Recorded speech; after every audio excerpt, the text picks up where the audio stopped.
Meus irmãos, eis o momento de pregação da palavra de Deus, por isso convido todos a abrirem as suas Bíblias na primeira carta que o apóstolo Paulo escreveu a Timóteo, capítulo 6. Nós vamos ler do versículo 3 até o versículo 10. Diz a suficiente palavra de Deus: se alguém ensina outra doutrina e não concorda com as sãs palavras de nosso Senhor Jesus Cristo e com o ensino segundo a piedade, é enfatuado, nada entende, mas tem mania por questões e contendas de palavras, de que nascem inveja, provocação, difamações, suspeitas malignas, altercações sem fim, por homens cuja mente é pervertida e privados da verdade, supondo que a piedade é fonte de lucro. De fato, grande fonte de lucro é a piedade com o contentamento. Porque nada temos trazido para o mundo, nem coisa alguma podemos levar dele. Tendo sustento e com que nos vestir, estejamos contentes. Ora, os que querem ficar ricos caem em tentação e cilada e em muitas concupiscências insensatas e perniciosas, as quais afogam os homens na ruína e perdição. Porque o amor do dinheiro é raiz de todos os males, e alguns nessa cobiça se desviaram da fé e a si mesmos se atormentaram com muitas dores. Amém. Oremos mais uma vez. Ó Deus, nos colocamos na tua inteira dependência, Deus, na inteira dependência do teu Espírito para expor a tua palavra, que ora foi lida, Senhor, que agora foi lida, porque o teu povo, ó Deus, aguarda ansioso ouvir a tua voz. O teu povo tem fome, ó Deus, da tua palavra. Como cantamos, como está registrado, é a tua palavra que alimenta as nossas almas, é a tua palavra, Senhor, que vai nos conduzir à eternidade contigo. Ela foi lida, Senhor. Concede-nos, ó Deus, a unção do Espírito para expô-la, Senhor, com toda a fidelidade, com toda a firmeza, com toda a autoridade que emana dela mesma, não de nós. Não temos, ó Deus, qualquer autoridade, nem condição sequer de fazer isso. O fazemos confiados na obra do teu Filho. Fazemos que tu nos ordenastes, ó Deus, fazer. Fazemos na dependência do Espírito. Nada de nós. Por isso, ó Deus, também te rogamos. Nosso desejo, ó Deus, é que essa palavra seja acompanhada pela fé nos ouvintes. Que ela encontre, ó Deus, lugar no coração, que ela fale às mentes, que o Senhor, portanto, dê ouvidos para que ouçam, porque se tu não concederes, ó Deus, quem vai entender? Quem vai compreender? Não é o intelecto, não é a intenção, não é a vontade do homem que o faz compreender a tua palavra. É tu, ó Deus, quem abres o entendimento, é tu quem abres os olhos. Está escrito, ó Deus, na tua lei que tu precisastes abrir os olhos de Balaão para enxergar o anjo com a espada desembainhada, enquanto uma mula estava vendo. Se os olhos estiverem cegos, se o véu estiver posto, o homem não tem qualquer condição de ver, de enxergar, muito menos condição de tirar esse véu por si só. Tem que vir de ti, ó Deus, porque é graça. É por isso que nós te rogamos nesse momento o teu favor, ó Deus. Glorifica o teu nome, edificando a tua igreja, Senhor, e salvando, concedendo salvação aos ouvintes. É o que nós te pedimos no nome de Jesus. Amém. Meus irmãos, o título do sermão é Reconhecendo os Falsos Mestres, e essa é a segunda exposição nesse texto. Na primeira parte da exposição, nós mostramos aos irmãos que Paulo ensinou que os falsos mestres não são identificados primeiramente por aparência. Então veja, qual é o objetivo de Paulo? Instruir Timóteo a reconhecer os falsos mestres, porque ele sabia que esse é o maior perigo para a igreja. Não há perigo maior para a igreja do que os falsos mestres e os falsos ensinos. Não é a perseguição. Os irmãos sabem, na perseguição, normalmente a igreja é purificada e muitas vezes cresce. Na perseguição, na opressão do Egito, o povo de Deus se multiplicou, irmãos. Se multiplicou. Na perseguição de Roma, a igreja foi purificada. E uma igreja purificada é o que Satanás não quer. Ele quer uma igreja mista, misturada. Ele quer joio no meio do trigo. E como é que isso acontece? Por meio dos falsos mestres que se introduzem nas igrejas e pregam falsos ensinos, falsas doutrinas. Então Paulo está aqui orientando a Timóteo, esse delegado apostólico, como se conduzir, sempre lembrando os irmãos, como proceder na casa de Deus, que é a casa do Deus vivo, coluna e baluarte da verdade. E se a igreja é coluna e baluarte da verdade, ela tem que viver na verdade, e os falsos ensinos, evidentemente, vão tirá-la do caminho correto. É preciso saber identificar, mas os falsos mestres não são identificados pela aparência. Você não consegue identificar os falsos mestres pela sua popularidade, mas nós aprendemos pelo seu perfil espiritual e doutrinário. Por quê? Porque quando eles surgem na igreja, irmãos, eles usam a linguagem da fé, eles aparentam piedade, mas quando são examinados à luz da palavra de Deus, aí sim eles se revelam. Então a igreja precisa conhecer a palavra, conhecer as características dos falsos mestres. E a primeira característica que nós vimos dos falsos mestres é que eles ensinam outra doutrina. O que nós aprendemos? Ensinar outra doutrina não necessariamente significa ensinar uma heresia escancarada. Mas um falso ensino é um ensino que afasta a igreja das sãs palavras do Senhor. Um falso ensino é aquele que deixa de promover a verdadeira piedade. Só isso já é um falso ensino.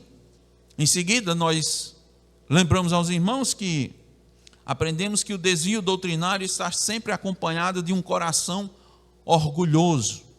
Os falsos mestres rejeitam a submissão à verdade revelada. Eles preferem seus próprios pressupostos. E esse orgulho se manifesta ainda na mania por discussões e contendas. Discussões que não edificam a igreja. Não são discussões para se chegar à verdade, são discussões para desviar-se da verdade.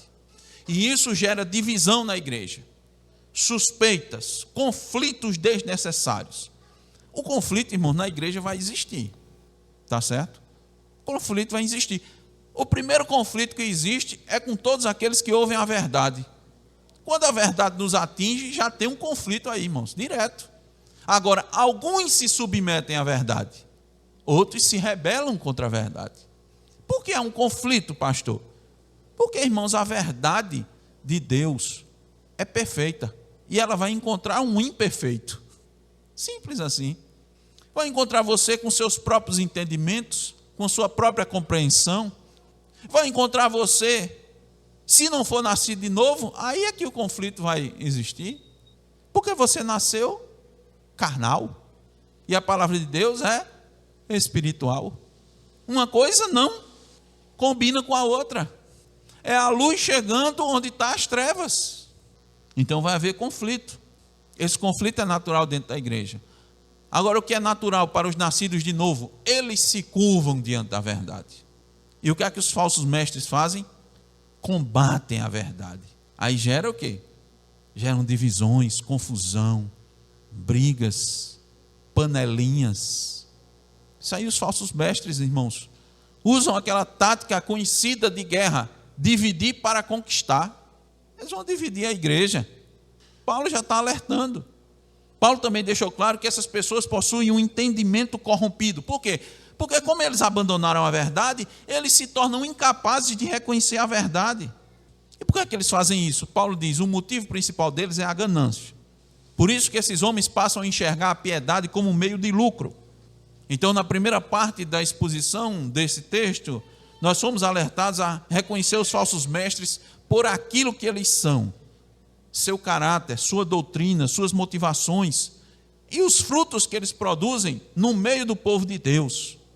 Agora vamos avançar para a parte 2 da exposição, que logo nos conduz a um contraste necessário. Veja, Paulo, depois de expor o perfil dos falsos mestres, ele nos mostra como a verdadeira piedade se manifesta. A verdadeira piedade é o padrão bíblico, irmãos, de prosperidade. E aí aparece uma coisa central nisso, que é o contentamento. Isso não existe nos falsos mestres. Contentamento não existe. Eles pensam que a piedade é fonte do lucro. E Paulo diz, de fato é, mas a piedade com contentamento. E esse deve ser o verdadeiro objetivo da vida daqueles que pertencem a Cristo. Viver contentes.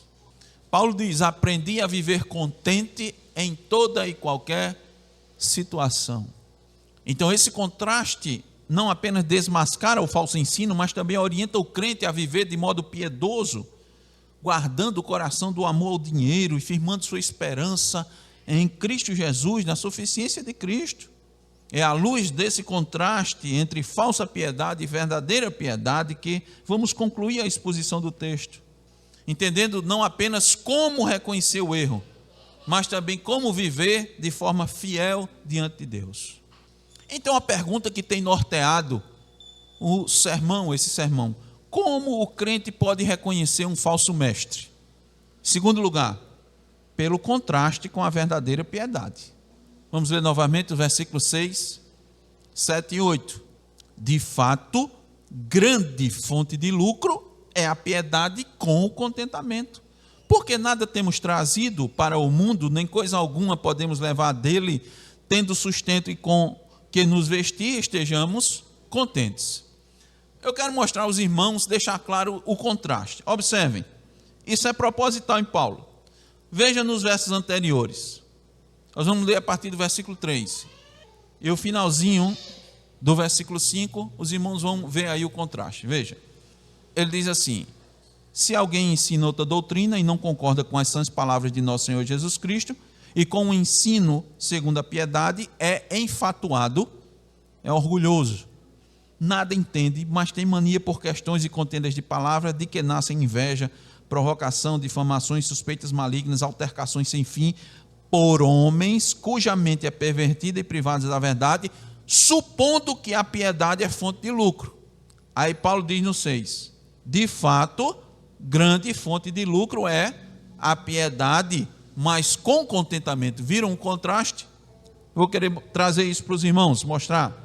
A prática da piedade dos falsos mestres, seu esforço para externamente parecerem pessoas piedosas, visava a recompensa financeira.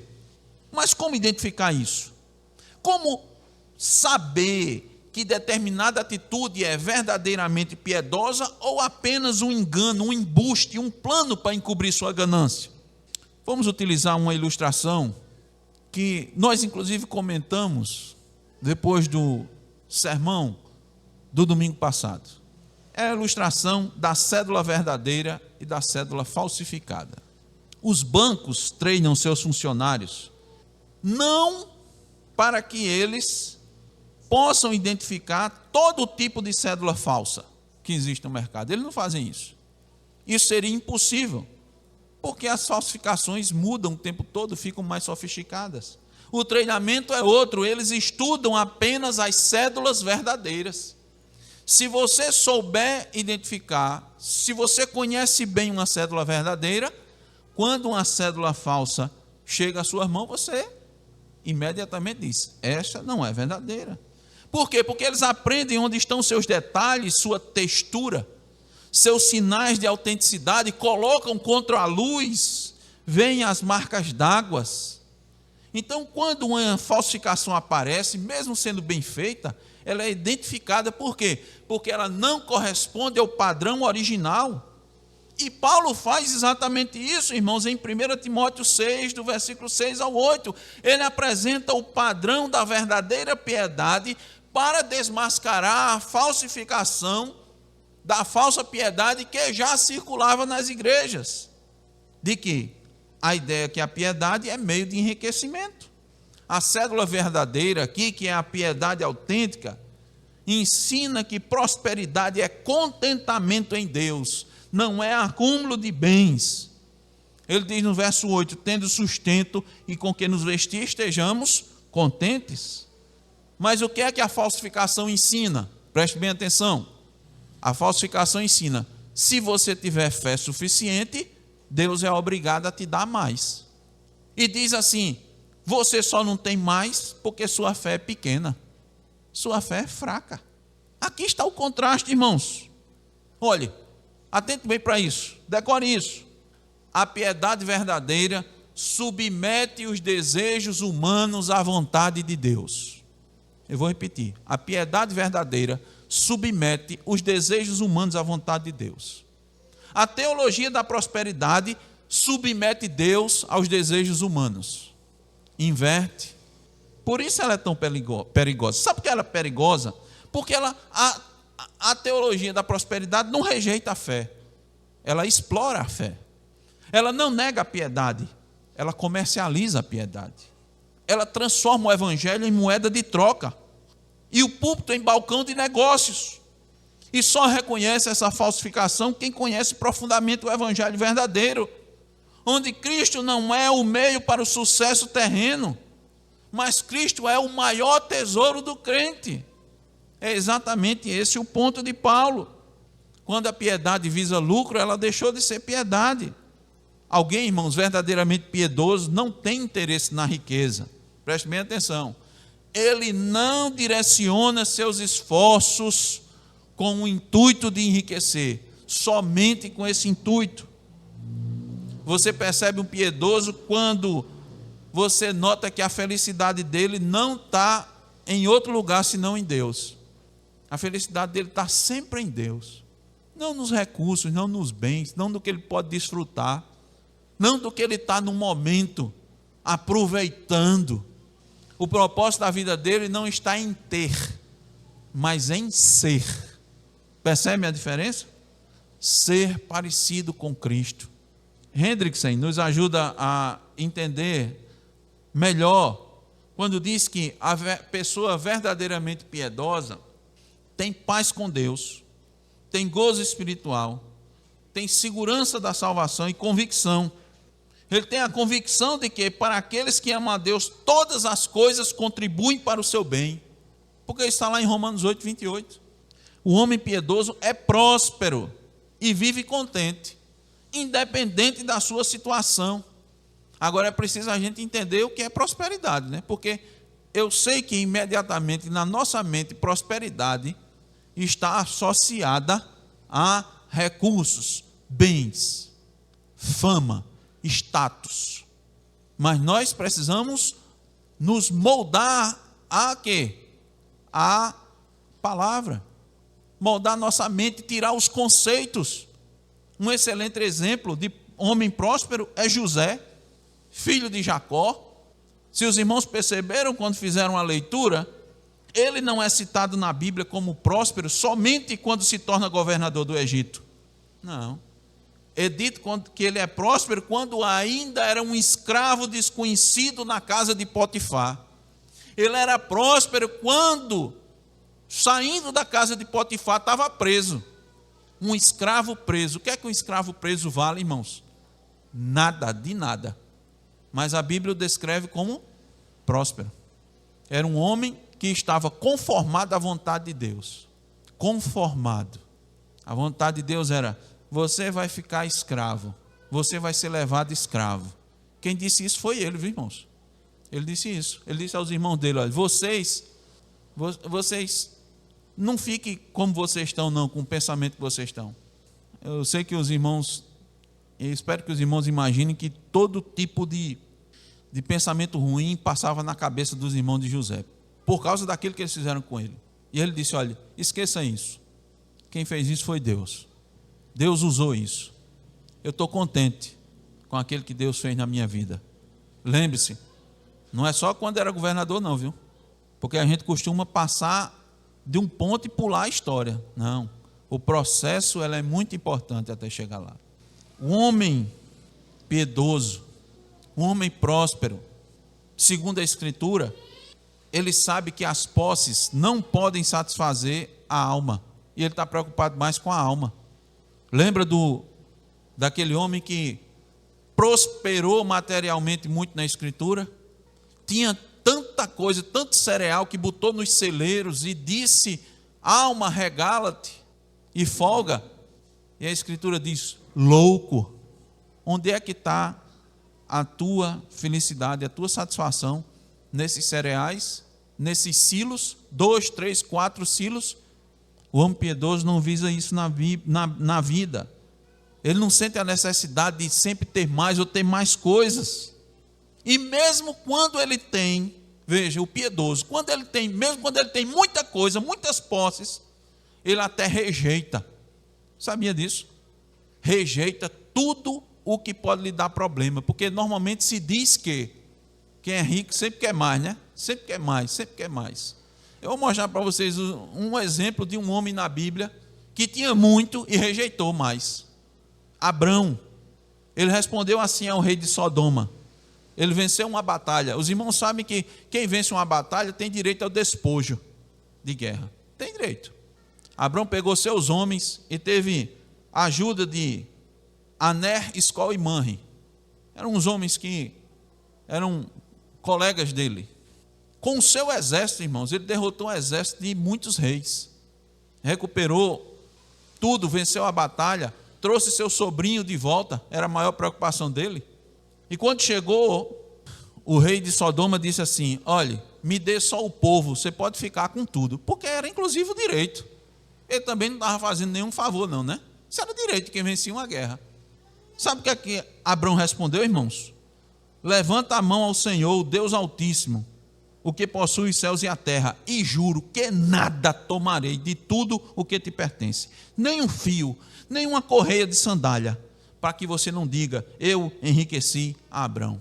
O homem piedoso rejeita. Dá para os irmãos ter ideia do quanto de dinheiro havia ali. Irmãos, era no mínimo, o tesouro de 4 cidades. Já imaginou? O homem piedoso disse, quero não. E era direito dele, viu? Disse, quero não. Todas as coisas me são lícitas, mas nem todas convêm. Isso não me convém.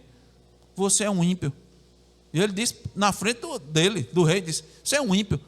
Mesmo que não seja verdade, você vai utilizar isso aí, você vai dizer, eu enriqueci a Abrão. É mentira, mas você vai fazer isso. Eu não quero nenhuma correia de sandália, né?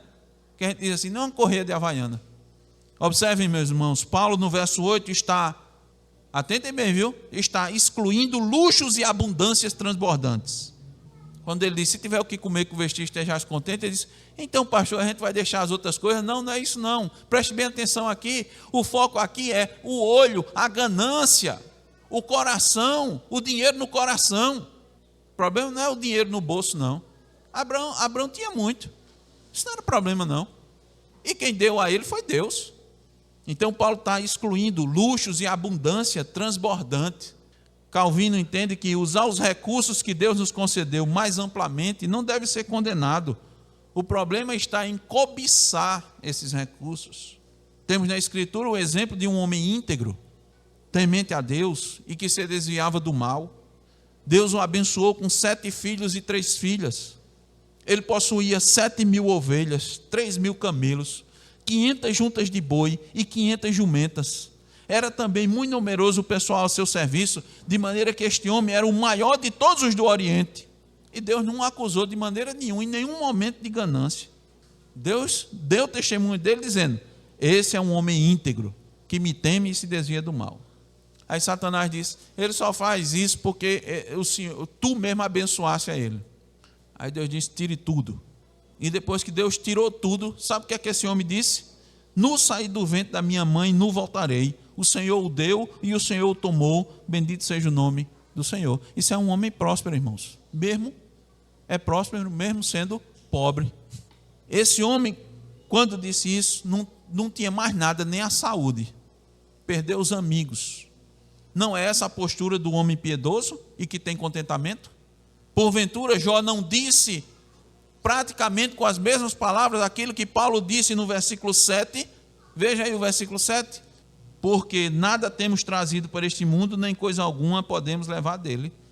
Jó disse, nu saí do ventre da minha mãe e nu voltarei. A postura, irmãos, dos falsos mestres é o retrato da teologia da prosperidade, que funciona como uma cédula falsificada do cristianismo. Usa linguagem bíblica, fala de fé, oração, bênção, vitória, só externamente. Tem aparência de piedade, mas seu valor é falso, porque ele troca o conteúdo do evangelho por uma promessa de lucro. Como é que identificamos rapidamente um falso mestre? Observe se ele manifesta contentamento. Observe se a preocupação maior dele está no destino da alma dos crentes. E eu mostrei para os irmãos, não é só quem fala em dinheiro no púlpito não, viu? Nós mostramos na exposição anterior. Aquele pastor, aquele ministro que deixa de falar a verdade no púlpito, com medo de perder membro, porque perder membro é perder dízimos e ofertas. Quem esconde a verdade com medo de perder membro está agindo da mesma forma. Não está preocupado com a alma das pessoas, está preocupado com a arrecadação. O verdadeiro se preocupa com a alma, se preocupa com o crescimento dos irmãos na graça. O falso se preocupa com a contribuição financeira do membro. Observe-se nas conversas, ele não começa a soltar, não, ou o tema dinheiro está sempre, de vez em quando aparece, o dinheiro de vez em quando aparece, prosperar de vez em quando aparece, vencer na vida aparece, crescer materialmente, ou se ele fica interessado, como é que você está? Como é que você está manifestando Cristo na sua vida, meu irmão, no trabalho, nas suas conversas? Que fruto você tem produzido? O fruto do Espírito: amor, alegria, paz, mansidão, domínio próprio. Esse está preocupado com a sua alma. Na Escritura, irmãos, prosperidade nunca é definida primariamente por acúmulo de bens, sucesso financeiro ou ascensão social. Prosperar biblicamente é aprender a descansar na providência de Deus, na soberania de Deus. Porque o piedoso, o contente, sabe que Deus dá o que é necessário no tempo certo. Então, na linguagem bíblica, o que é uma pessoa próspera? É aquele que cresce em santidade, que está mortificando o pecado, que está principalmente se conformando à imagem de Cristo. Então, como o crente pode reconhecer um falso mestre? Pelo contraste com a verdadeira piedade. Mas tem uma segunda coisa que eu quero mostrar hoje para os irmãos, uma segunda lição. Você pode identificar um falso mestre pelo seu objetivo de vida. Versículos 9 e 10. Ora, os que querem ficar ricos caem em tentação e cilada e em muitas concupiscências insensatas e perniciosas, as quais afogam os homens na ruína e perdição. Vamos ficar aqui no versículo 9. Claro que isso é uma característica marcante dos falsos mestres. Mostramos isso anteriormente para os irmãos e nós vamos desenvolver mais ainda. É uma maneira de conhecer o falso mestre, porque ele é ganancioso. Mas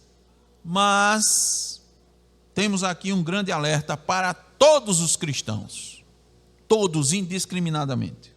Eu quero abrir um rápido parênteses e mostrar para os irmãos que essa é uma das características dos falsos mestres, mas não é a única, viu? Há falsos mestres que também trilham pelo caminho do ascetismo, como Paulo mesmo falou nessa carta. O que é isso, irmãos? Volta aí um pouquinho, vá para o capítulo 4. Olha os versículos de 1 a 3. Ora, o Espírito afirma expressamente que nos últimos tempos alguns apostatarão da fé por obedecerem a espíritos enganadores e a ensino de demônios, pela hipocrisia dos que falam mentiras e que têm cauterizado a própria consciência, que proíbem o casamento e exigem abstinência de alimentos que Deus criou para serem recebidos com ações de graças pelos fiéis e por quantos conhecem plenamente a verdade. Que tipo de característica é essa aqui desse ensinamento desse falso mestre? É o ascetismo, é a privação, é se privar daquilo que Deus nos deu, como uma aparência de piedade. Eu me privo de desfrutar daquilo que Deus me concedeu e é lícito e é bom. O casamento, os alimentos. Paulo diz isso também lá em Colossenses capítulo 2. Ele diz assim: com efeito, isso tem a aparência de sabedoria, em culto de si mesmo, falsa humildade e rigor ascético. Então o que é isso? É privar. Eles se privam, eles querem que os outros se privem de desfrutar dos sentidos. Isso impressiona, parece espiritual. Mas o que é isso? São regras humanas, ditadas pelo homem, elevadas a um padrão espiritual. O ascetismo leva muito a julgamento dos outros pelo externo, pelas práticas externas. É uma falsa humildade, é um orgulho disfarçado. É uma severidade contra o corpo. A igreja precisa identificar tanto um como o outro. Mas voltando para a questão aqui, que está falando da ganância. Porque você pode dizer, olha, aquele dali não tem característica não, de falso mestre. Ele não parece ser ganancioso, ele fica até se privando das coisas. Podia desfrutar e não desfruta. Isso não é ser piedoso, não. Paulo diz, não. O crente tem que saber disso, senão o crente diz, que piedade. A igreja precisa saber, precisa identificar. Mas Paulo diz aqui, olhe, voltando para o texto, os que querem ficar ricos caem em tentações ciladas, caem em armadilhas. Por que caem em armadilhas? Porque muitos cristãos, juntamente com os falsos mestres, querem ficar ricos. Esse ficar rico aqui, irmãos, é avidez pela riqueza, desejo de enriquecer. E isso leva a cair em tentação, cair em cilada. A Bíblia diz, irmãos, que isso aqui é um laço, você fica enlaçado, preso, porque suas paixões vão lhe envolver. E aqui nós estamos vendo aquilo que a gente sempre diz, que está lá em Salmo 42:7, um abismo chama o outro abismo. Um pecado nunca caminha sozinho. O desejo de ficar rico leva o homem a outras cobiças, leva a outras possibilidades. E você começa a ter novas relações. Outras pessoas começam a aparecer também novas propostas. Aí então vem o quê? Vem a cobiça do poder, vem a tentação de satisfazer os desejos da carne. Agora você tem mais condições de fazer isso. De honra, querer ser honrado, querer ser reconhecido. Tudo isso vem, irmãos. E no fim das contas, sempre há perda. Olha o final do versículo 9. As quais afogam os homens na ruína e na perdição. É uma consequência natural cair em ruína. Calvino diz assim, todo homem que resolveu ficar rico se entrega como cativo ao diabo. Olha só, está nas mãos do diabo, irmão, está arruinado, está perdido. Mas nem todo mundo que está nas mãos do diabo está pobre não, viu? Nem todo mundo que está nas mãos do diabo vai morrer numa prisão, vai terminar sua vida atolado em dívidas, doente, moribundo. Não. Tem exemplo bíblico, pastor? Tem. Lá em Lucas 16, quero citar para os irmãos, diz assim, ó, versículo 19, havia certo homem rico, ó, havia, viu irmãos?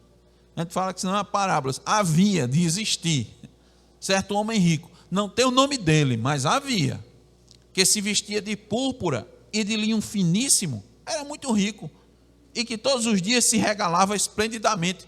Ele não precisava estar, era um rico, mas era um rico que não precisava estar regrando as coisas. Ele gastava mesmo.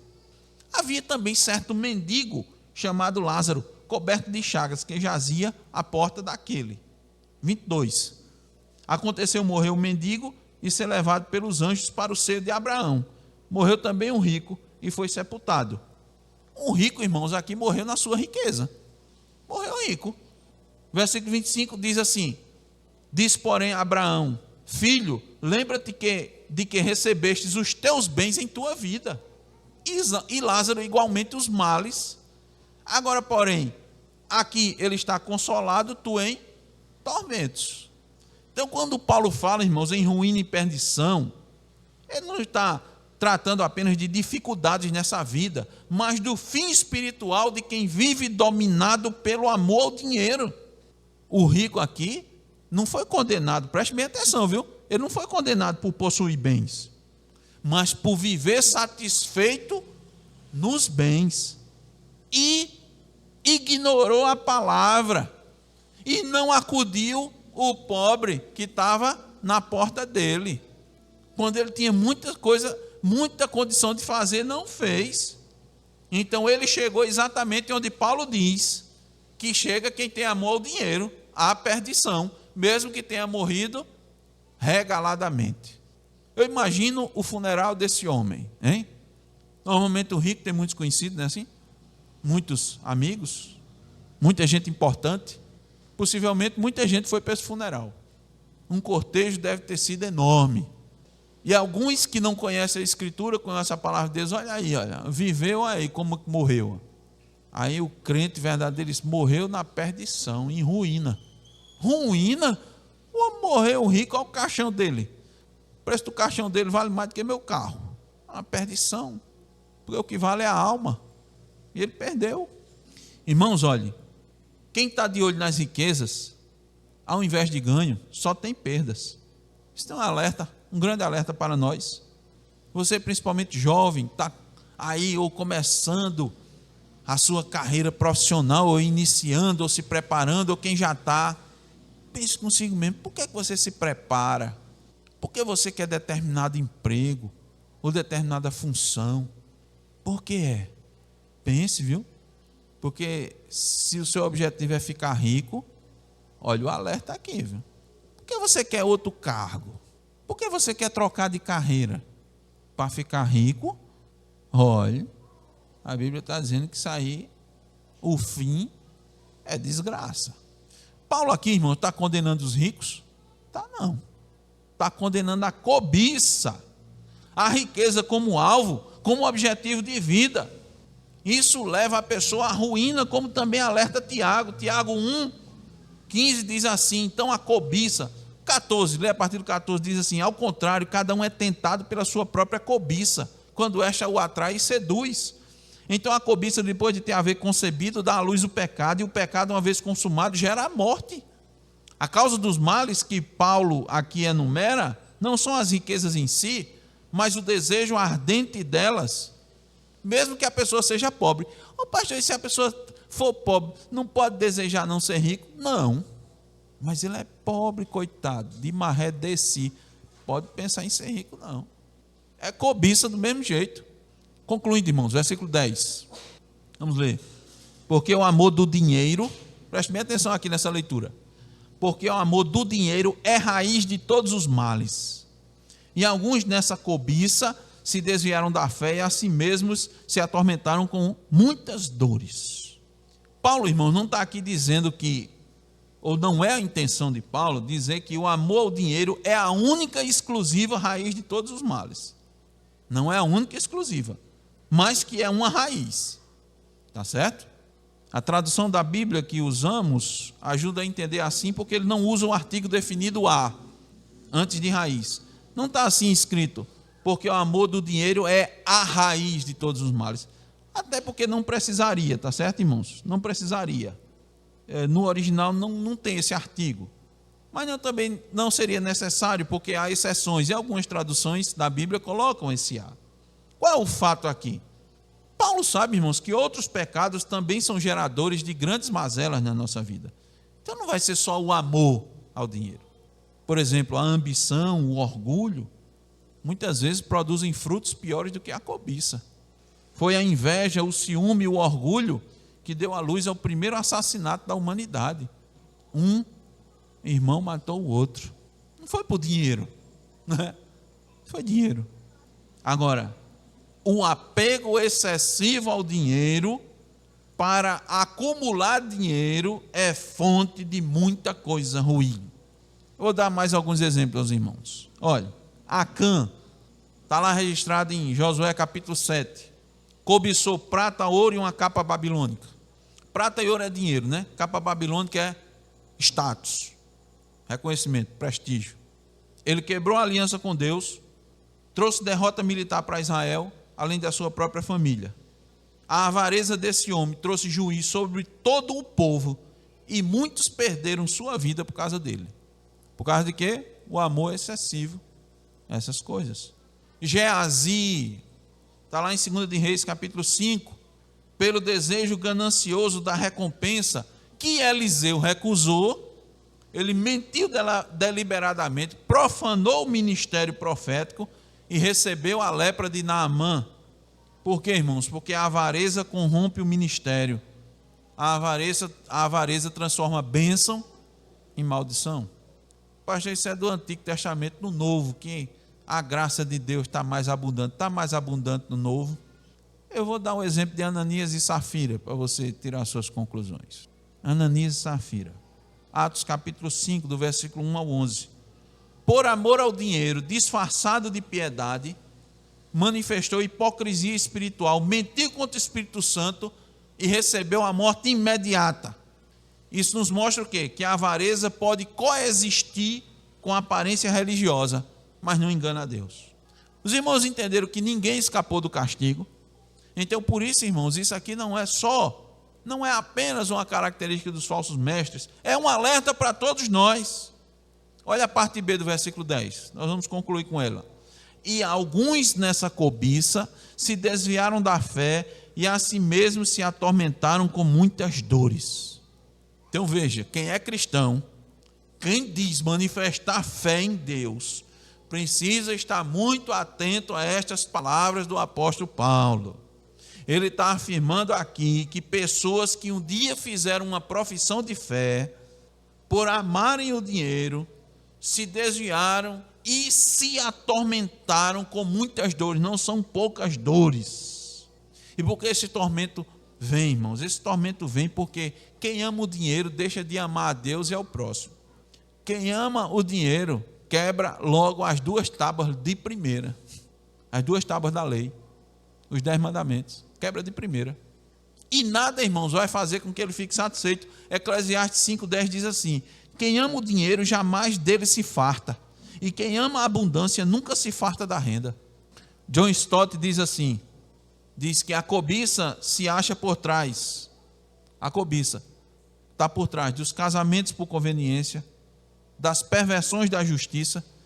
A gente nem precisa falar isso nos dias de hoje, né, do Brasil. O amor ao dinheiro perverte a justiça. Do tráfico de drogas, do comércio de pornografia, das chantagens, da exploração dos fracos, da negligência às boas causas e da traição dos amigos. E logo me vem à mente Judas, que traiu seu amigo, seu mestre. Um homem que nunca lhe fez qualquer mal. Está escrito lá em Mateus 27, do 3 ao 5. Então Judas, que o traiu, vendo que Jesus fora condenado, tocado de remorso, devolveu as 30 moedas de prata aos principais sacerdotes e aos anciãos, dizendo: pequei, traindo sangue inocente. Eles responderam: que nos importa? Isso é contigo. Importa, foram eles que subornaram. Mas é assim que também agem os cegos, né? Versículo 5: então Judas, atirando para o santuário as moedas de prata, ou seja, não ficou com nada, entendeu que perde tudo, retirou-se e foi enforcar-se. A cobiça se tornou seu atormentador. Ele não aguentou, irmãos, e muitos também não aguentam. Por dinheiro, muitas pessoas não conseguem dormir em paz. Por dinheiro, muitas pessoas não têm amigos verdadeiros. E desconfia de todo mundo que se aproxima. Porque fica pensando, ele só está se aproximando por causa do meu dinheiro. É muito tormento, irmãos. Por amor ao dinheiro, essas pessoas têm muitas preocupações, têm remorsos, têm angústias. Quantos não tiraram suas vidas quando perderam dinheiro nesses planos do governo? Sabe por quê? Mas pastor, ele perdeu tudo. Não, porque o amor dele, o tesouro dele estava lá, o coração dele estava lá. É uma grande bobagem, irmãos, pensar que se tiver mais dinheiro, se morar numa casa maior e mais bonita, se tiver um carro mais moderno e mais novo, ou usar roupas de marca, você vai ser mais feliz. Isso é uma bobagem. Isso é um engano de Satanás. Satanás quer que você pense assim e você fique atormentado. Quer que você fique correndo atrás dessas coisas. O ensino, irmãos, por outro lado, quer dizer que o ensino do apóstolo Paulo não proíbe você estudar mais, trabalhar mais, para poder melhorar de vida. Não proíbe não, viu? Ele está dizendo, o problema não é o dinheiro no bolso, mas é o dinheiro no coração. E essa é uma característica dos falsos mestres. Como resolver isso, irmãos? Quero mostrar para os irmãos. Abra suas Bíblias aí em Colossenses 2:5 e a gente fecha com essa passagem. 2:3, perdão. Colossenses 2:3. Em quem todos os tesouros da sabedoria e do conhecimento estão ocultos. Onde é que estão ocultos? Em quem está oculto, irmãos? Todos os tesouros. Em Cristo. Cristo deve ser suficiente para nós. Lá nós encontramos todos os tesouros. Lá eles estão escondidos. Isso é o que vale. Isso é o que importa. E Cristo, irmãos, é o que nos basta. Solos Cristos. Amém.